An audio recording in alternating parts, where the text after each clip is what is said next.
Greetings and salutations. My name is Karan Jones, cosplay name ZentaiFit. Thank you for watching today's comic recap. Without further ado, let's get into it. This issue starts off 6 years before Arrival Day. Those unfamiliar with the term Arrival Day, this is referring to Rita Repulsa's invasion on Earth. We see Billy playing with his friend as they are pretending to be galactic pirates, fighting zombie pirates. Billy's friend has an older brother who seems to be the bully in the group, but Billy seems to have a good friendship with this kid, and they even have code names, Skull and Bones. Going forward, Arrival Day +7, Billy is talking on the phone to someone, and this seems to be about a scholastic opportunity that could change his life. We also see that Bulk and Skull filled Billy's locker with junk, being the natural high school bullies that they are. Flashing over to the rest of the team, Zach is telling everyone that the Power Rangers fan club has grown significantly and suggests that they make an official social media account for the team. Everyone seems to have different feelings about this idea, but overall, social media for superheroes won't end well, especially with this whole secret identity thing. Matt then walks up to the group and immediately feels strange as the group seems to be whispering and hiding something. A group of friends insist that they aren't talking about Matt, and it was just Zach telling terrible jokes. Boob jokes, according to Billy. Matt asks if everyone will be attending Angel Day, which is a volunteer project to help clean the city due to the alien invasion.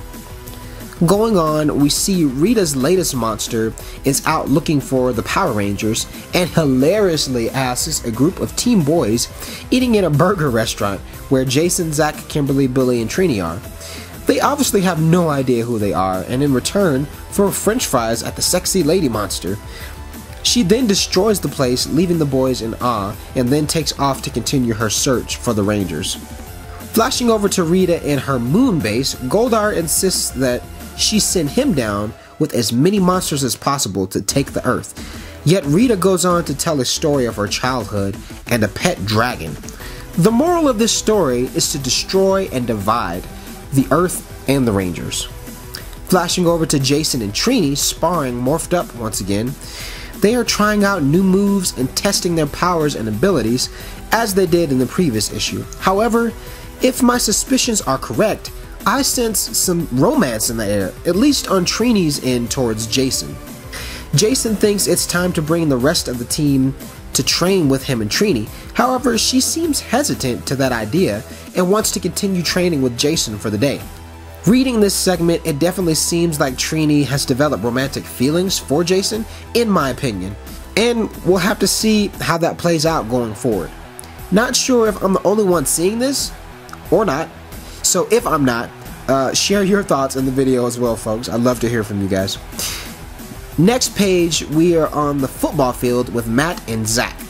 Matt is worried that the group is hiding something from him, as they have been acting weird lately. Zach assures him everything is fine and not to be paranoid.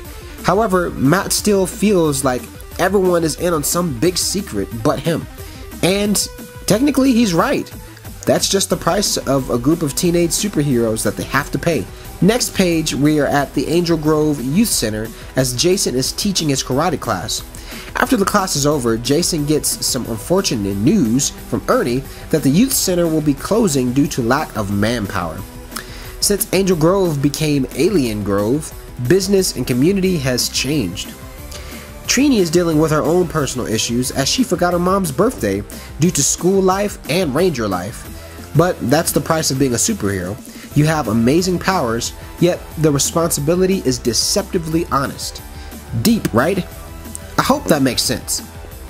Now, going on, we see the team participating in Angel Day, helping clean up the mess caused by the invasion.